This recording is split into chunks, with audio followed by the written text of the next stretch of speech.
This is Can I Laugh on Your Shoulder?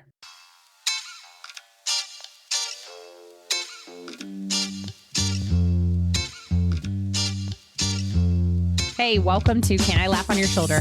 I'm Molly Stillman, and this is a podcast where I get to sit down with a different guest each week and have raw, funny, often brutally honest conversations about the things that matter most: faith, business, life, and everything in between, where we learn how to be good stewards of the things that we've been entrusted with, even our stories, and how we can use those things to serve others and leave our families, our friendships, and our communities a little better than we found them. I want to create a space where people are unafraid to be themselves and unafraid to ask the questions the rest of us are thinking.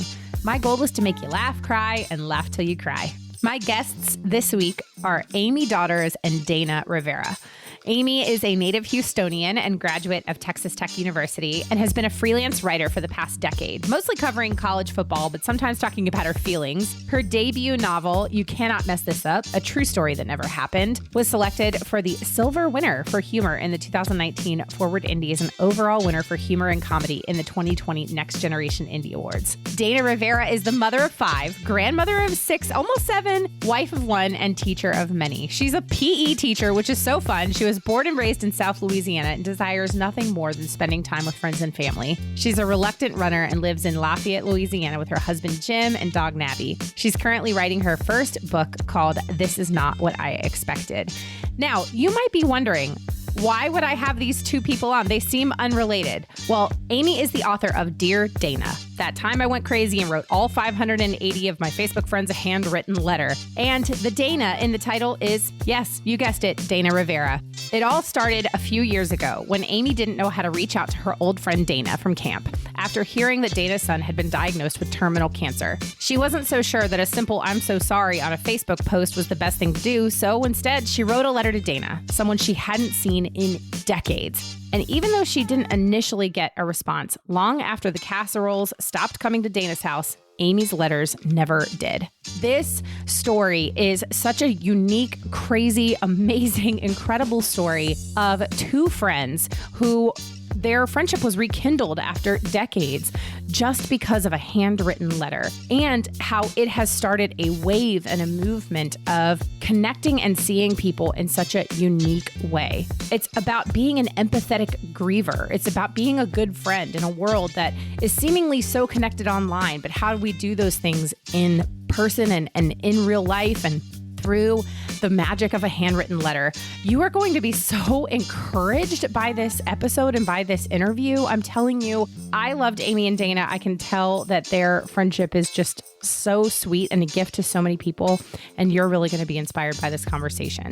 But hey, before we get to my conversation with Amy and Dana, I want to just share something really quick. I am currently in the process of booking speaking for this summer and this fall. So if you would love for me to come speak to your church, your women's ministry, your nonprofit organization, your corporate group, or something like that, I would love to come and be with you in person. So if you are in the market for somebody who I think is pretty funny, I think I'm pretty funny, but also, just you want somebody to come and to speak to your group, I can do Bible teaching, I can do testimony, I can do everything from, hosting and emceeing. I would love to come and see you. So shoot me an email, hello@stillbeingmolly.com, and we can get connected, and hopefully I'll get to see you in person in 2023.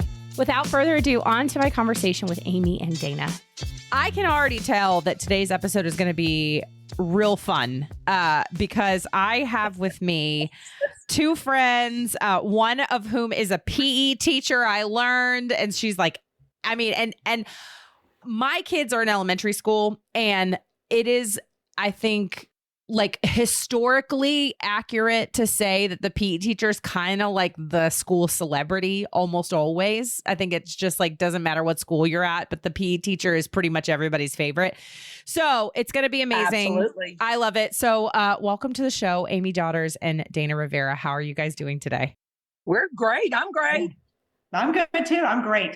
I'm so pumped about this. I want to dive right in because I have so many questions. So I'm going to kick it off first to Dana. So Dana, will you give us the Dana 101? So tell us who you are, what you do, and how you got to where you are today. All right. I'm Dana Rivera. I am mother of 5. wife of one, teacher of many. That's my MO. I have been teaching, I guess this is my 32nd year. I'm actually retired from public school. I taught reading for many, many, many, many years and decided a few years ago to go ahead and retire from that and to take on the PE life. So I teach PE from to 3rd through 8th graders at a little private school outside of Lafayette, Louisiana, which is where I live. I'm in a little town called Scott, Louisiana. So that's me. That's what I do. I have 6 grandchildren. Number 7's on the way. And between work and the one husband, the kids and the grands, I stay fairly busy. Okay. Just the fact that you are a grandmother who is a PE teacher makes you just like some other additional level of cool that I didn't even know existed. Like you're on your own playing field of cool. Oh, yeah. And let me tell you, I've only been a PE teacher this go round. I did it many years ago and earlier in my career before I found reading. And that was my main career, and decided to go back to my little PE roots. And I'm telling you, it's fun. There's a lot of judgment. You're safe. You're out. Let's be a good sport. You know, a lot of that goes on. Yeah. But it really is. It's a dream job. It really is. And I love it. Yeah. And I'm a grandmother, and the kids don't believe it. You know, the little ones think I'm 30, and we just stick with that. No need to, mess that up. I love it. I love it. I'm a big fan. Fantastic. Okay, Amy, give us the Amy 101. All right. I'm Amy Daughters, and I am a mother of 2, also a wife of 1. So different husband. So, I really am waiting for the day that I have somebody who's like, I'm a mother of 7 and a wife of 4. And I would just be like, right. This is going to be a different episode than I thought. So anyway. But I'm a freelance writer, sports journalist, and an author. And I live outside of Houston, Texas, in Tomball. I'm a native Houstonian who's lived several different places, the Midwest. We lived overseas for 3 years.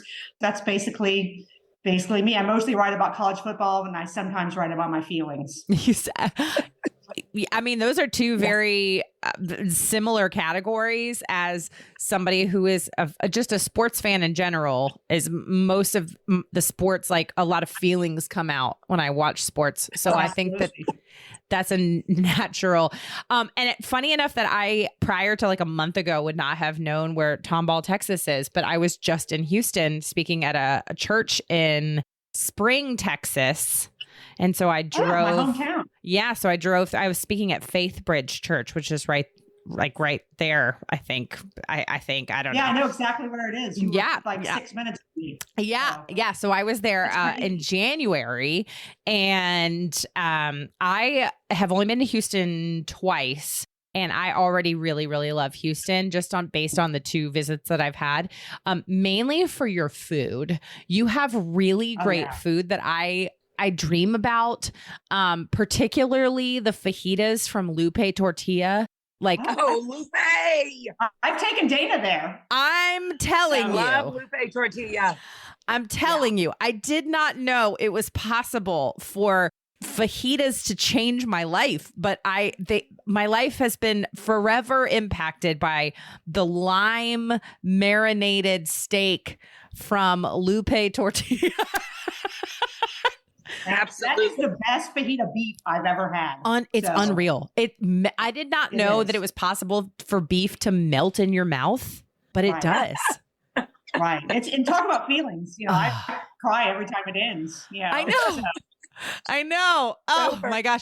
And then, okay, this is the last thing, then we'll move on from food. But then, so my husband actually has some friends there in Houston. I was traveling alone. And so my friend's husband, or my husband's friend and his wife were like, oh, you're coming into town.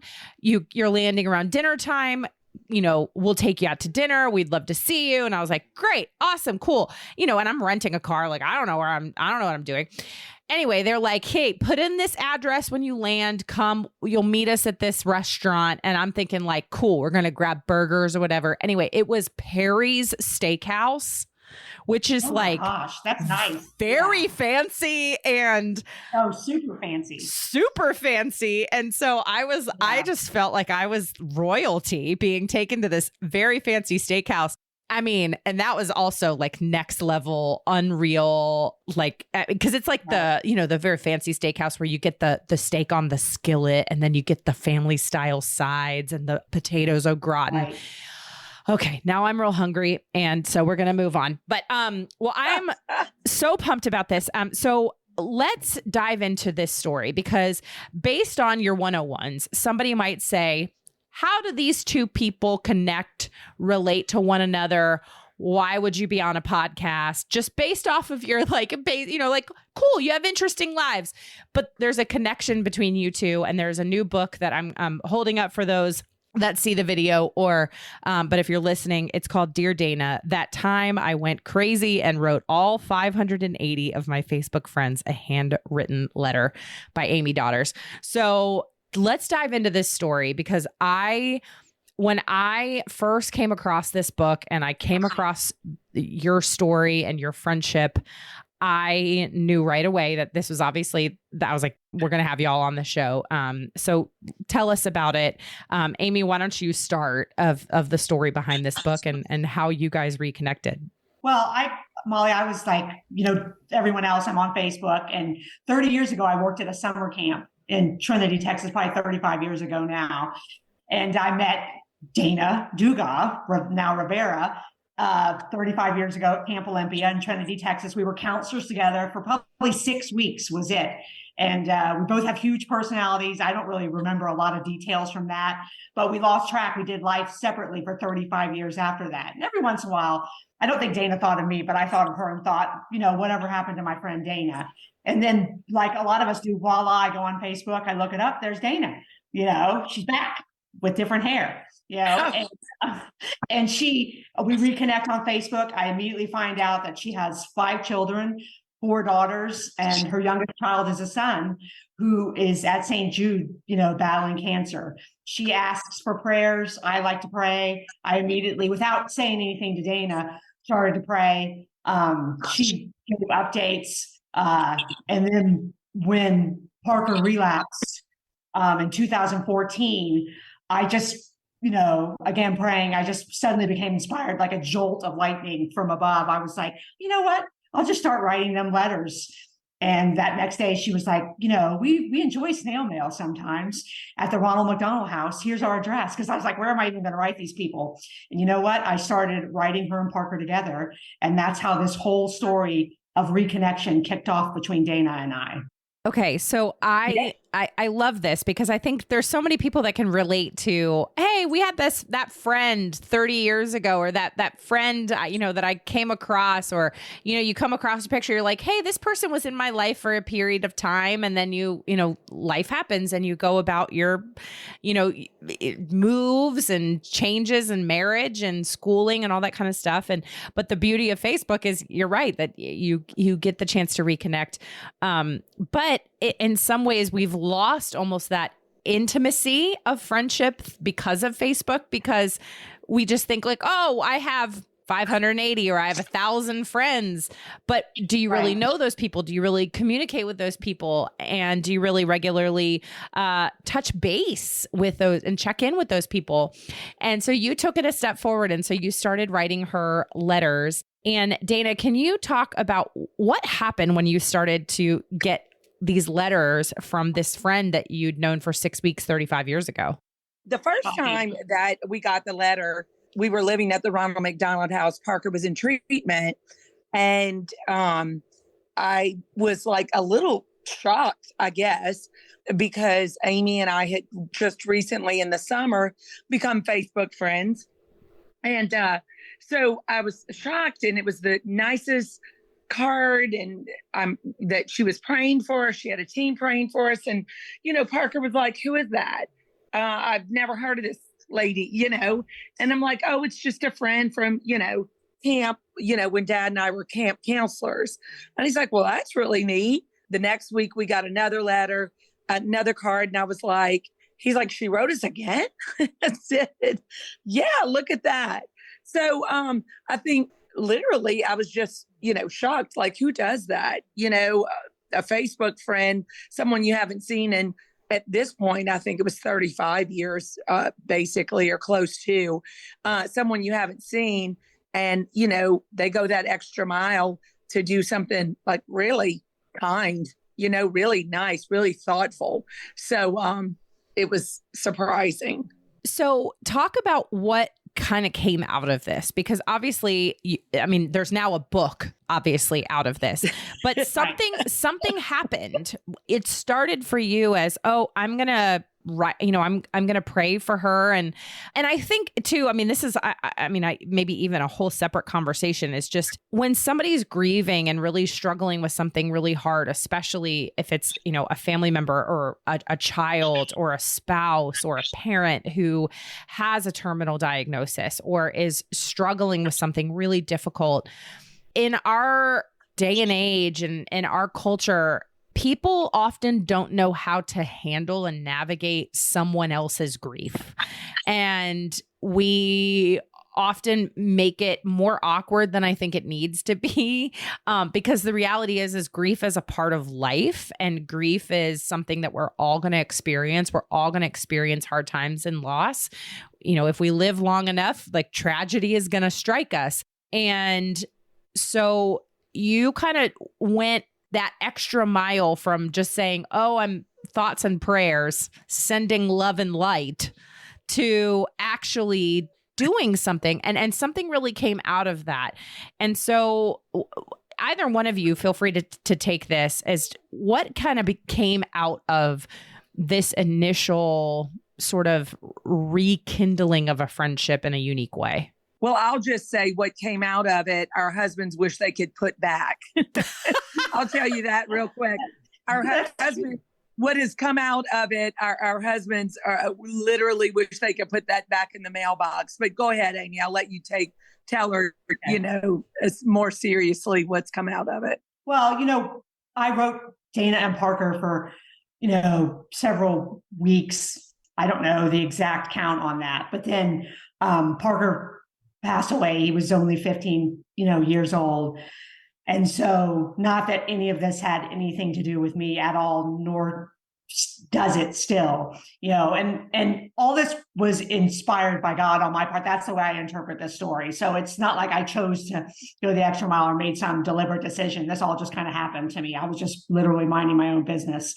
And so I prayed about it more. I was like, what am I supposed to do? And I was like, well, I'm just going to keep praying. I'm going to keep writing the letters. So I basically didn't even know what city in Louisiana she lived in. Like literally, I went and looked it up, and I was like, well, I will stalk her husband because he apparently is employed as an attorney. And so I found him, and I started sending letters there after Parker passed away. And I knew the whole time, Molly, that I was like, it was complete, like over the top and super like, what are you really doing? Like I told myself that the whole time, I'm just a regular person, but I kept saying, I'm just praying for y'all. And then I started writing about my life, like I literally started filling pages.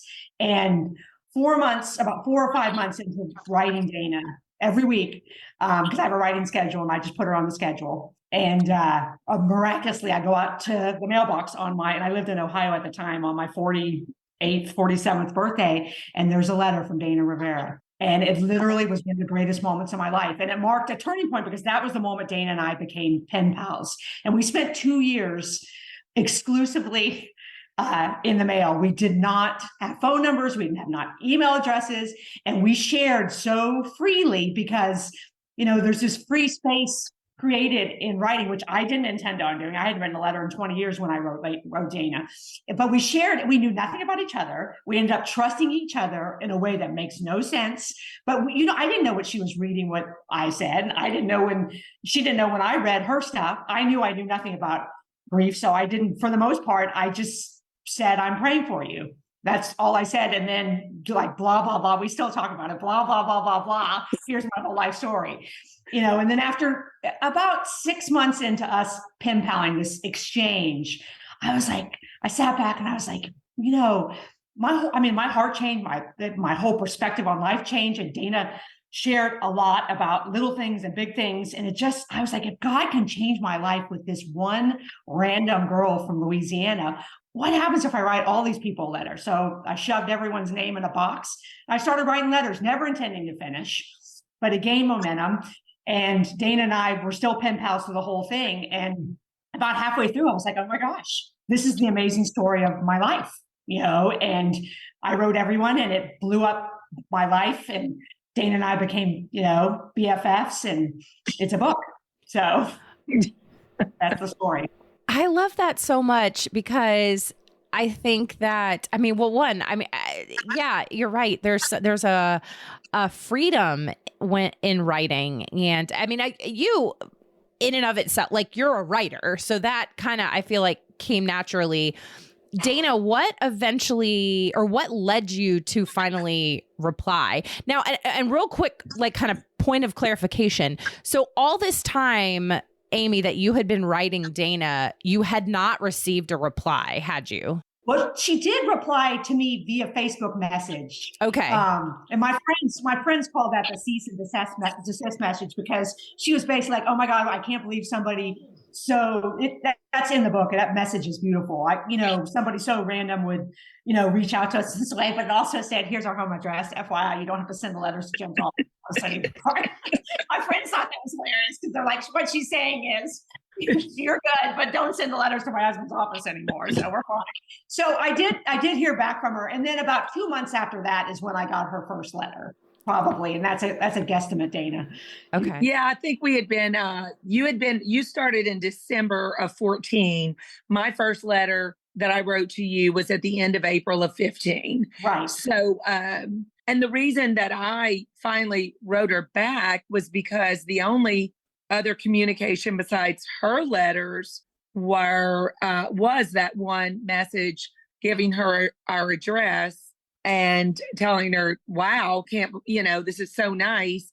But that was about it. And so one of my daughters, I had a daughter in college at that time and a daughter that was in law school, and they were both living about an hour away at school. But during this time, they were kind of commuting just because they, after going through what we were going through, being so absolute fresh. And we just felt better grieving together.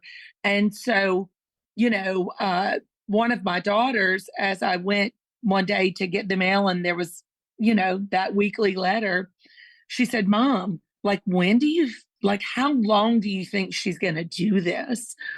And I said, I don't know, but I hope she doesn't stop. And it was that exact conversation with my daughter that made me realize not like how much I looked forward to getting the letters every week, but also at this point, my family, the 2 girls home from college, I had a daughter in high school that lived at home, obviously. And then my husband, they all were like, did it come? Did you get this week's letter? How are things going? So it was at that time that I said, let me write this girl back. And so that first letter was, number one, to thank her, to tell her what a difference she was making. And then, just to chit chat and talk about what was going on, in my daily life, I love that. So what was the thing that began this outpouring of just sharing really personal things, and what do you think was the catalyst in that? And was it conscious and intentional that you guys were not exchanging phone numbers, and that you were like, we're gonna do this for like 2 years via letters, like we are, at war? Yeah. I'm just curious. I don't think that was not intentional at all. It was the nature of this relationship was through letter writing. That is how it started. And that is just the way that we were doing it. I don't know. I certainly had no intention of reconnecting with her beyond letters. I didn't know how long that was going to last, but the outpouring of sharing for me, it was a safe space. And I say that we are very fortunate to live in a community that, if I could only describe it in one word, and Amy can attest to it because she's been a part of it, is love. Before tragedy ever struck, our family has been well loved, and we have loved people well. That's just kind of how we do things here in Lafayette.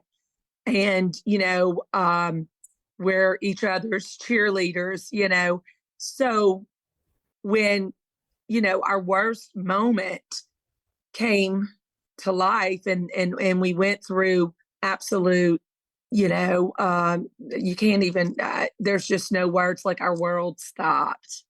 At some point, we were trying to pick up the pieces.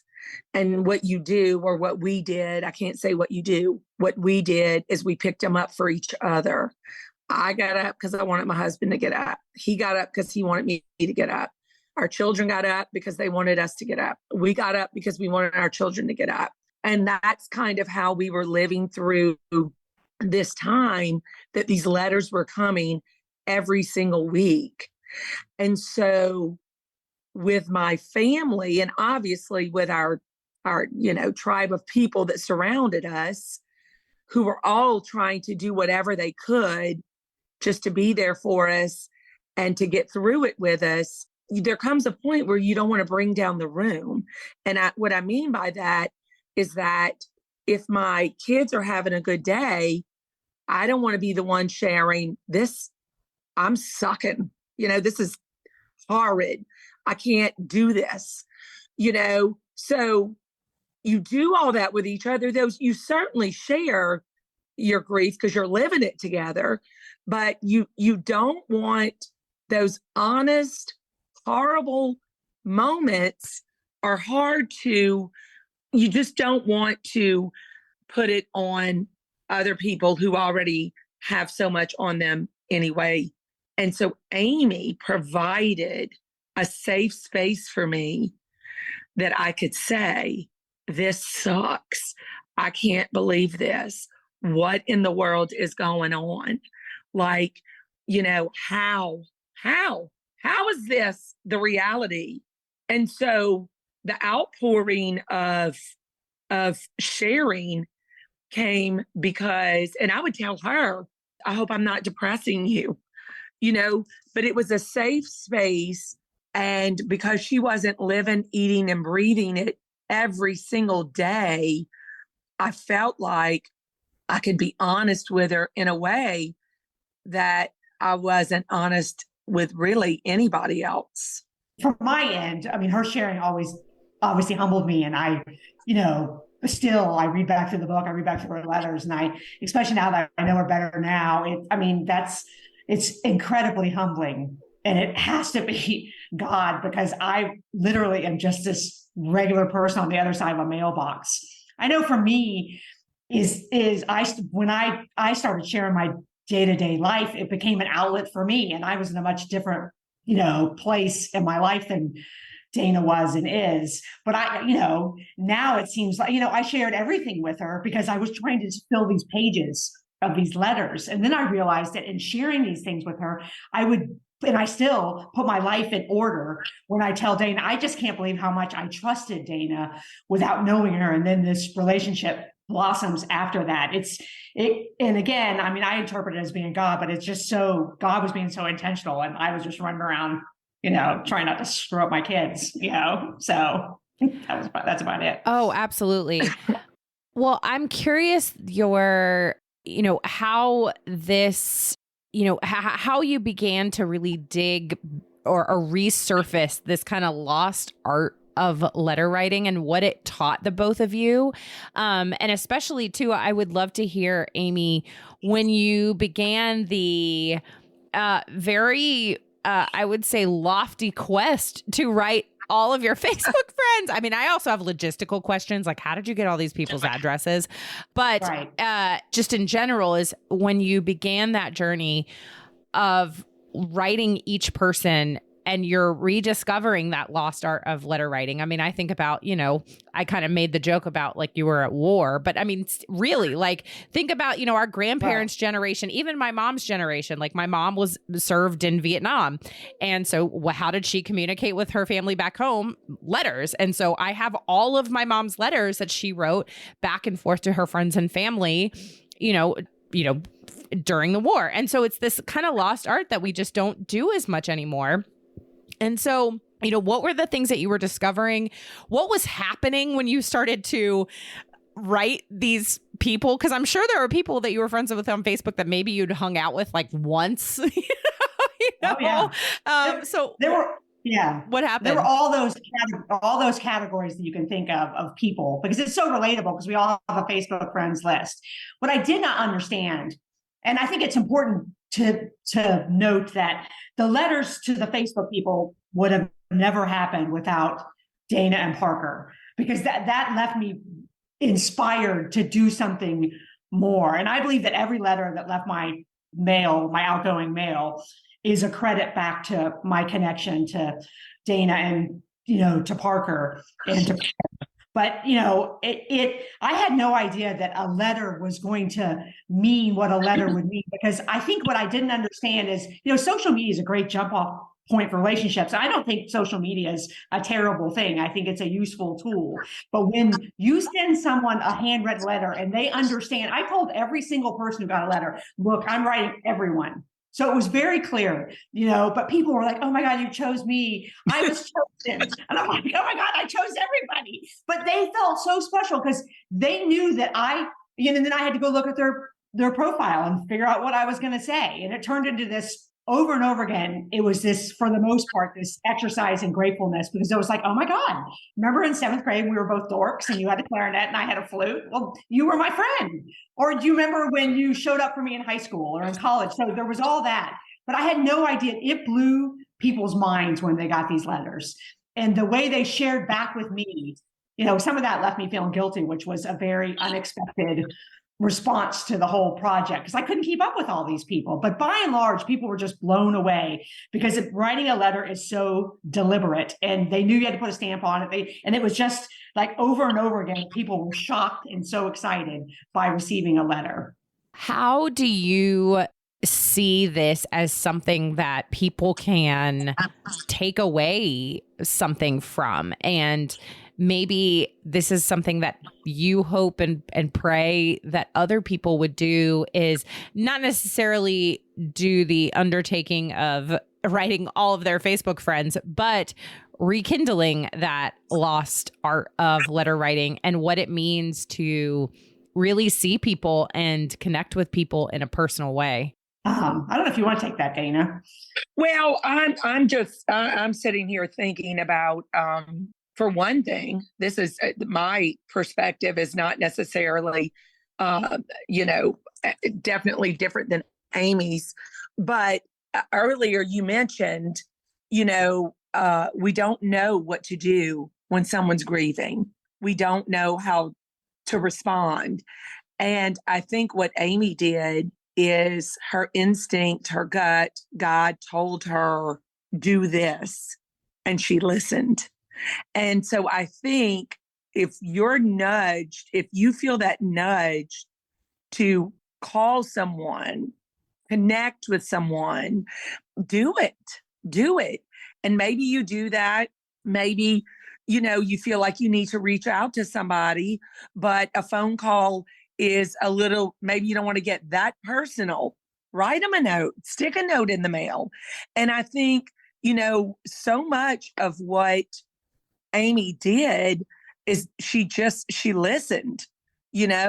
God was telling her to do this and she did it. And man, what a difference, not just for me and my family, but those people, those 580 people, their lives, their worlds were changed because of it. And she knows this because of their responses. There's a percentage that she has, I can't recall what it is, but an overwhelming percentage of people responded back. That's what receiving the letters did for them. What's that percentage, Amy, of people that responded? Yeah, the card. The infographic. 74% of the people responded in some way. Think of that. Think of 74%. That's amazing. Of people. Yeah. You know, that's what it meant, man. Well, and it's and that's why, you know, if I would encourage people to do something, I agree, writing 580 letters is ridiculous. No, I mean that in all the right ways. But I think I would encourage people to get 3 of the smallest cards they can get at Target. Like, go small, get a little box of note cards and write 3 letters and see what happens. Notes, don't write letters, write 7 sentences, you know, and put them in the mail and just see what happens. And don't expect a response or don't expect anything, and just see what happens. Not necessarily to the person who gets it, but see what happens to you. And you'll kind of know, I think we all know who we write if we absolutely had to, or send a Facebook message or text somebody. I think the handwritten letter thing is super special and it's like next level. But I think that, you know, we've seen that in the journey of the book. You know, we went on our book tour this summer. We gave out little cards to people that say "Greetings, friend" on the front, because that's what we say to each other in our letters. And we were like, just go write somebody a letter. And it's just so gratifying to think of all those letters that have gone out on behalf of the story. And it's magical what can happen when you communicate with someone, or just follow that nudge, like Dana said. You know. Well, that was going to be my next question, is because so much of this has rekindled friendships. And obviously, you know, the two of you rekindled a friendship that, you know, was lost after 35 years. And, you know, I guess I've been kind of thinking about this selfishly recently, because this year is my 20-year high school reunion. And I was thinking about, I know I'm a baby, but also 20 years, like, a high school reunion, like, sounds like really long, but it's not, but it feels like it was yesterday. And which makes me also sound old when you're like, it feels like yesterday that I was in high school. But yeah, this year's my 20-year high school reunion. And I haven't decided if I'm going to go or not, because I'm like, I don't want to drive. That's so far, because I don't live near where I grew up. But it has made me somewhat, I guess, nostalgic is the word, but I've thought a lot about some of those people who I lived a lot of life with, who I have zero contact. You know, it's like we did some things together. Like we got into trouble together. We cried together. We, you know, held each other during stupid breakups. We fought over dumb stuff. Like, I think about, like, I had this group of girlfriends my senior year of high school, and I still talk to one of them, and we don't see each other really ever because we don't live close, but we communicate kind of through social media, or we have a FaceTime call, you know, once in a blue moon. And we were talking about how the spring break of our senior year of high school, the 5 of us went on this spring break trip, and we left the spring break trip, and there was a fight. And the group got divided, and, you know, we kind of, like, 3 went one way and 2 went another way. And, like, that was pretty much the end, like, of the 5 of us. And I was saying to this one friend that I still talk to, I was like, what happened? Like, what did we fight about? Like, I literally don't even remember what caused this massive friendship ending fight on a spring break trip our senior year of high school. And it made me, but then I was like, but we basically never spoke again. And so it's like a weird, do I reach out to these people who I was, like, best friends with and be like, hey, I know we got in a fight about something 20 years ago.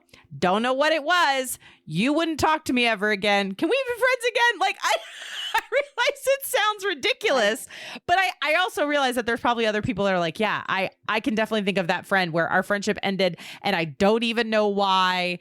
And how do you rekindle it anyway? So I think the question I'm asking is we all have those friendships where maybe there's kind of that longing within us to be like, should we reach out? Can we reach out? Is that a thing we can do?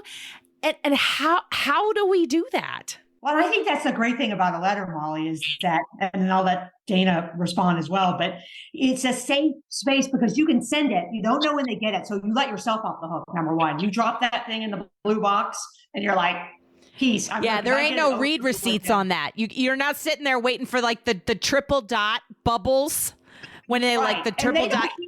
You never know. Right. They don't feel obligated to respond either. So it's safe. And you also can consider what you're saying.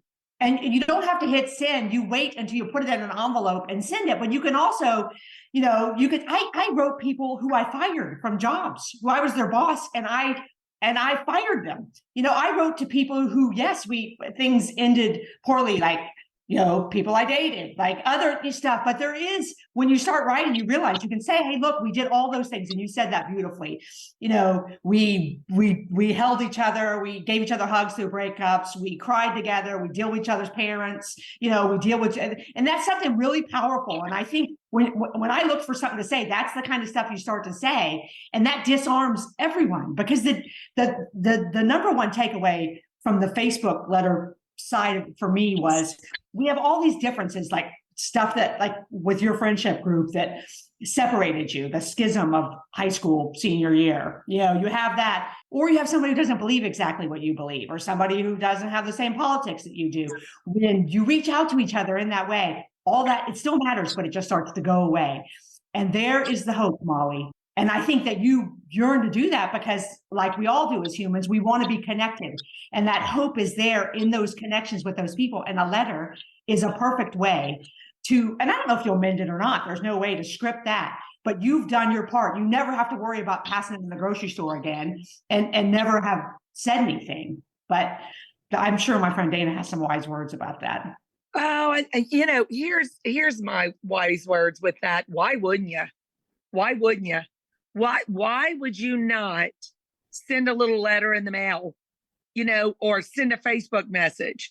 Right. Say, I've been thinking with our 20th reunion coming up, or whatever situation any of your listeners are in, I've been thinking about you, and I know we haven't spoken or whatever, but I just wanted to say I have fond memories, I have good memories, and I just wanted you to know that, I was thinking about you. I don't know why you wouldn't do that. It's just a little bitty something. And if you send it in the mail, like Amy said, that's a literally sealed deal. It's gone. But if you don't know how to reach them through the mail, because it has been that long, a Facebook message is a great way to start. Your little 20th reunion, I just went to my 40th. And, not that this, and it felt like yesterday. And it felt like yesterday, didn't it? 100%. And what I will tell you is, go, girl. You need to go. Now, what's different from me, and I do think it's unusual, Amy and I have chatted about this before, is that I have a group of girlfriends, and it's not like really that, out of the probably 5 of them, 2 were like my best friends, but the other were in my big friend group. But we have remained, and we're not, we're getting up there. And to this day, we are BFFs. We get together, not as often as we would like, but at least, once or twice a year. And there's something beautiful. Let me tell you about those high school people. It's beautiful if you can, like with the girl that you are still in contact, and reconnecting with those other people. Because, my high school girlfriends, when I say zero judgment, and I don't mean they're not judgmental people, because we all are. Let's be real. But me as a person, as a human, there is zero judgment. There's zero judgment from me on them, because you know what? These women were with me before I was employed, before I was a wife, before I was a mother. So if I want to say, I let the kid have chocolate, milk, and pizza and told them to put themselves to bed, no one is going to judge me in this group, because the nature of our relationship started so far before those things. Whereas, those friends that you have, that circle that you run in, that you see at school at the drop off. Oh yeah, we're trying vegan this week, and I'm not saying, you don't live to impress, but you understand what I'm talking about. There's a certain, when you're raising kids with friends that you're raising kids with, you want to be looked at as a good mother. You want to be thought of as a good employer. You want to be, with your high school friends, who cares? Because you were smoking in the bathroom trying not to get caught. That's beautiful. Beautiful. We don't smoke anymore, though. So that's good. No. I never smoked. Scouts honor. But high school smoking was good. That's funny that you say that, though, because I had a FaceTime date with my friend who I've kept in somewhat of contact with, and we hadn't talked in a while, but we FaceTimed, and we were both talking about how the moment we started talking on FaceTime, it was as if no time had passed. And and we definitely had not spoken in a couple of years, but we would, face to face. And, one of the things that we had talked about was just because we had, like I said, we'd both walked with each other through some of the most challenging times of our lives. Like my mom died when I was a senior in high school. And so we kind of talked about that, and what that was like, her walking through that grief with me. And, and we just kind of talked about how it's like, because especially like we were friends, like we were in Daisy Girl Scouts together. So like we really grew up together. And so I was like, there's just this uniqueness to those childhood friendships where you went through puberty together. Like you had your first boyfriend at the same time. And there was all those things, that the awkwardness of childhood where you're figuring out who you are and you're making mistakes and you're pissed at your parents and you're, all the different things, where like my friend and I, like we skipped school together, and like I was a really good kid, but it was her and I that like one day we left school, we went to Wendy's for lunch, and we looked at each other, we were like, you want to go to the mall? Sure. Like, and so like we good times. Yeah, we talk about those. Times. Yeah, it's like you've been through that thing, and so the importance of rekindling those friendships, and how at the end of the day, at the end of our lives, I think what's actually going to matter is not that you had 580 Facebook friends, but who are the people in your life that you really spent time with, and who you connected with on a personal level, and who you saw and felt like saw you. And I guess I'm just saying all of this to say that this has personally been really encouraging to me to think about, how could I employ some of these things in my own life? I'm really thankful that the group of friends I have right now are phenomenal. But I know that that's not actually super common. And that's been an answer to prayer for sure. I've prayed for adult friends, because it is real hard to make friends as an adult. But this has been an encouragement to me personally to think about, how can I, even if I don't like, if those people don't become my best friends again, for sure, but just to say, hey, this is a person that, here's how you impacted my life, and here's how you shaped who I am, and telling them that, because, we hear when somebody passes, sometimes people will be like, oh, and we wax poetic about all the things that this person meant in our life. And I'm like, did you ever tell them that to their face?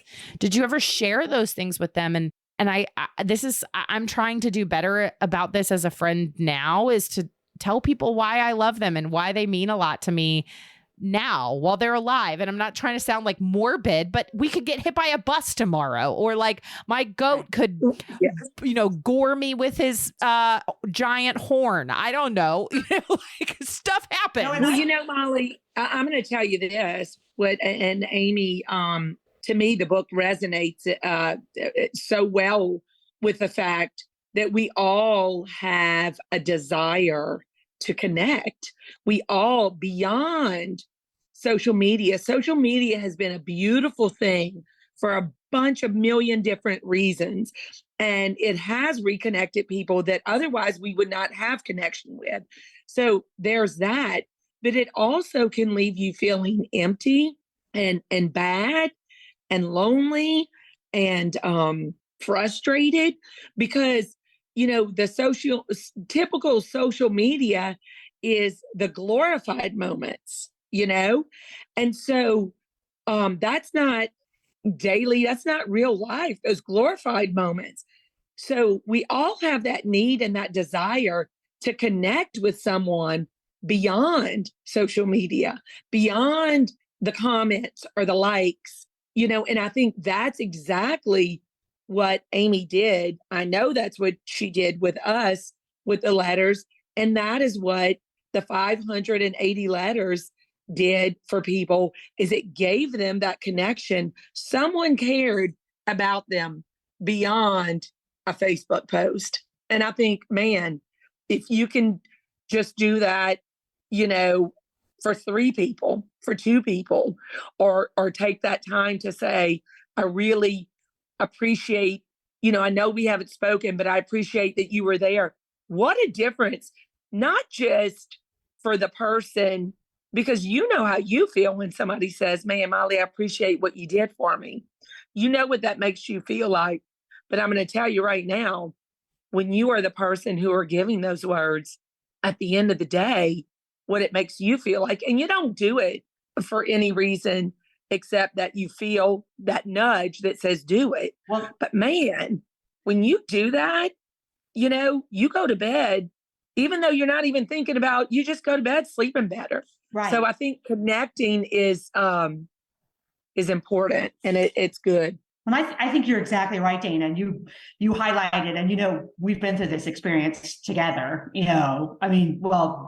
The book and everything, but I didn't intend to do anything with any of the letters. But I am the one, and this, who was the most changed, because the common perception is you're going to make a difference for other people when you, like you're talking about, Molly, you have a desire to reach out to people and say these things. And I think the perception is, you're going to make those people feel better. But Dana, you're exactly right. The person who feels the best about the whole thing, not intentionally, was me. Because over and over again, expressing that, my heart blew up over and over and over again. And now, though I can't really be friends with 580 people, I made a real connection with each of them. And I look through, there's this cheesy line in the book. I look through my friends list, especially that 580, and it's like the scrapbook of your heart, as opposed to just these random names. Absolutely. And like I said, this really has personally inspired me. And I really pray and hope that people listening to this episode do the same thing. And so my personal challenge to anyone listening right now is to find, even 2, 3 people in your life and write them a handwritten note. Really, I'm going to say, skip the Facebook message, do the handwritten note, because I think there is something really special about that. And also for the listeners, just a reminder, go get this book, Dear Dana. That time I went crazy and wrote all 580 of my Facebook friends a handwritten letter, because this book is just such an encouragement and an inspiration. It's also funny. It's a quick, just wonderful read. Highly recommend everybody go pick it up.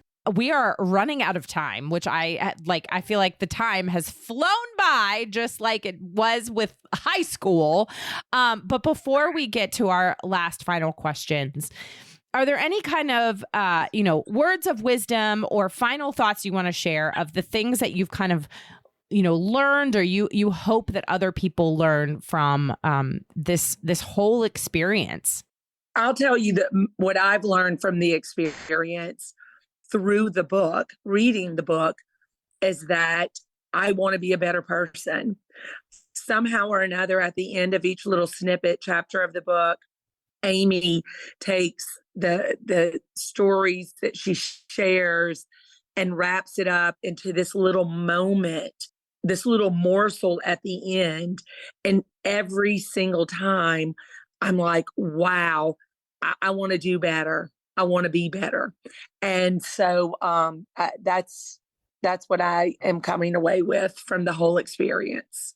Well, I would just say, it's what we've talked about, just to recap, just follow those nudges. I mean, follow them, and don't be afraid because I think I second guess myself throughout the story. And you get that if you read the book. I mean, over and over again, I'm like, oh my God, I'm a crazy person, even to, writing that girl I met in a bathroom at a wedding and we friended each other, even to writing Dana when I knew my letters and all my words were inadequate, all those things, but when you take a chance and you just are overwhelmed by a feeling to do something, I would encourage all of us to do it, because I think we can all offer each other hope, and we can change the world just by being ourselves and following our instincts. And it does not have to be some huge thing like this. This is a good example of what can happen when people love each other.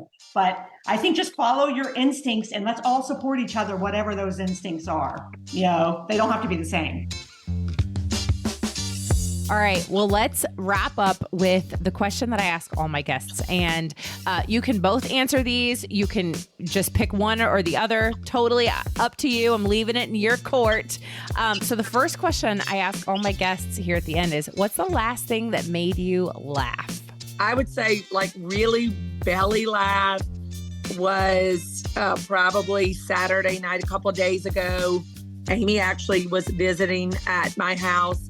And we had been doing a project, working on my club. We were delirious because we had worked all day doing several projects around my house. And our IT guy was there setting up some kind of, it's called Sonos. I don't even know, but it's some kind of surround thing. And so Amy and I are sitting, he's with my husband in one part of the room and we're in another part of the room. And they're talking, hey, Sonos, do this, whatever, much like Alexa, I guess. And Amy and I start, hey, Sonos, give me a skinny butt. Hey, Sonos, make me a model. Hey, Sonos, and I mean, to the point of that, I think he thought something was wrong with us because we just could not stop. So that's the last time that I belly laughed, for sure. Well, I agree. And I think it's beautiful that we live 4 hours apart and we have the same laugh moment on Monday morning. So that's I concur with Dana. That is hysterical. I love it. I love it. I love it. Okay. What is the last thing that made you cry? It's funny you bring that up. This whole weekend, I was so emotional this whole weekend. I'm telling you, I don't know what it is, menopause, whatever you want to call it. But probably my daughter, my youngest daughter, just got back from Disney World, and she's telling me how that this lady had her two daughters, and you could tell that probably it was, they were splitting food or whatever, and she said that it was a sacrifice for them to be there. And the daughter spilt a bowl of the pasta, and the lady just looked like she had lost her best friend, just not to her children, but you could just tell that she was upset because, it's not cheap. And she said immediately, look, I'll start crying. A Disney worker is there and asked exactly what they had, whatever, brought it back with a little treat. And I'm like, stop, I'm crying because these Disney workers, and so that, I told her no more stories for me because it just touched me. It was really sweet. Oh, I love that. I love that. Yeah. What about you, Amy? The last thing that made me cry. It's hard. I don't believe in crying. Well, it was also this weekend, but, just anytime, Dana's a surreal relationship for me because the way we started out in the mail and anytime we spend time together, so last time I cried, Molly, was when I pulled out of her driveway at 4:45 this morning. And it was funny because we spent 5 days together. I was so ready to come home. I was ready to see my people and sleep in my home bed. But, this is a divine connection. And I don't think I hope I never leave her house and not sad about it. So, and that's, it's a good kind of sad. That's so sweet. So, absolutely. Absolutely. That's beautiful. All right. Well, then my last question is, how do you choose joy? I personally choose joy by surrounding myself with my family and friends. That brings me great joy, and allowing myself to have joy is a lot for me. So I choose joy by being with people that make me happy. Well, Molly, I don't think I can say it better than that. So I'm gonna leave that thought with Dana. So good. So good. Dana, Amy, this has been wonderful. I feel like we were just three gals hanging out, just, on Zoom. This was a pleasure. Thank you for being here. And thank you for what you are putting out into the world and for how you're inspiring so many other people to really see people and to reconnect with people. Thank you, Molly. We enjoyed it. We did, Molly. Thank you for having us on.